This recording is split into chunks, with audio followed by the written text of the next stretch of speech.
तो भगवान जो लीला करते हैं तो उस लीला से संबंधित उनका नाम पूरे जगत में प्रसिद्ध हो जाता है, जिसको भक्त जन गा करके, श्रवण करके, कीर्तन करके उस लीला में प्रवेश करते हैं और अपने जीवन को सार्थक करते हैं।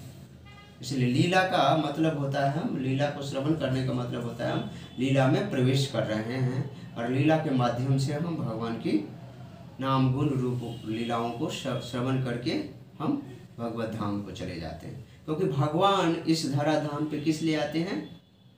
अपने शुद्धतम वैष्णव भक्तों को आनंद प्रदान करने के लिए। नहीं तो भगवान को अगर यदा यदा ही धर्मस्य वाली जो है परित्राणाय साधूनाम विनाशाय च दुष्कृताम, अगर माने धर्म संस्थान, अगर भगवान को किसी को मारना ही होता ना तो भगवान तो कहीं भी रह के मार सकते हैं ना। भगवान को क्या विशेष रूप से आना पड़ेगा क्या? भगवान को विशेष रूप से आना नहीं, लेकिन भगवान अपने भक्तों के साथ लीला आस्वादन करने के लिए ना तो भगवान अपने गोलोक धाम को छोड़ करके यहाँ आ जाते हैं। ताकि क्यों? भगवान का क्या मेन उद्देश्य है यहाँ पे? जो ये लीला जो मैं आज कर रहा हूँ, इस लीला को साधकगण, भक्तगण इसी को गुणगान करके, श्रवण करके, कीर्तन करके, इसी लीला को बोलने मात्र से, कहने मात्र से, श्रवण करने मात्र से, कीर्तन करने मात्र से वो व्यक्ति, वो साधक कहाँ चला जाएगा? भगवत धाम चला जाएगा। सिर्फ और सिर्फ इतना ही करने से। क्योंकि भगवान के नाम गुण रूप लीला भगवान से क्या है? अभिन्न है।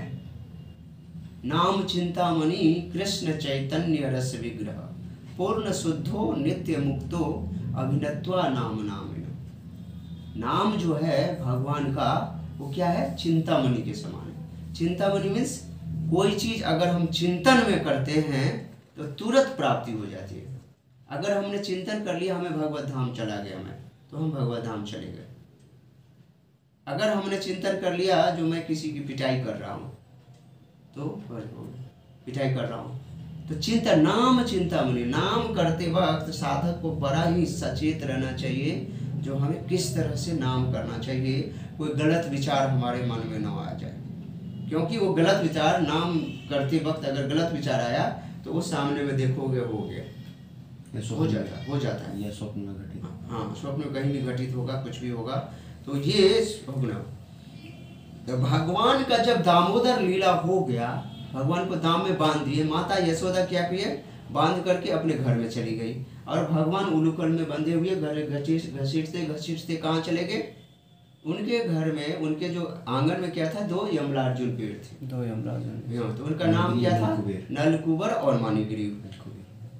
तो नलकुबर और मणिग्रीव कौन थे? वो कुबेर के पुत्र थे। कुबेर के पुत्र को भगवान नारद जी के द्वारा शाप मिला था, यानी कि भगवान विशेष कृपा प्राप्त हुई थी उनको। किससे?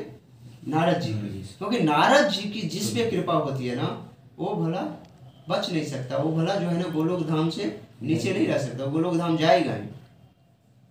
जिन पे नारद जी की कृपा हो गई ना, वो भगवान के धाम को जाएगा ही।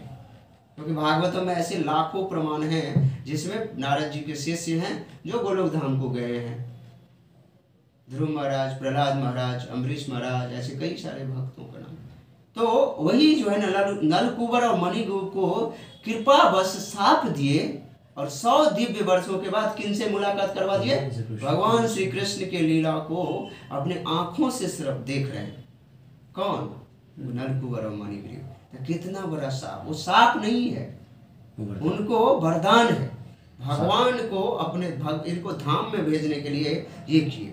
तो जब देखे नलकुबर और मणिग्रीव, जब देखे भगवान उलूखुल लेकर के वहां पहुंचे और भगवान अपने बीच से निकल गए वहां पे, क्योंकि यमलार्जुन बीच ऐसे था तो उसके बीच से भगवान निकल गए। क्योंकि भगवान की उम्र कितनी थी उस टाइम?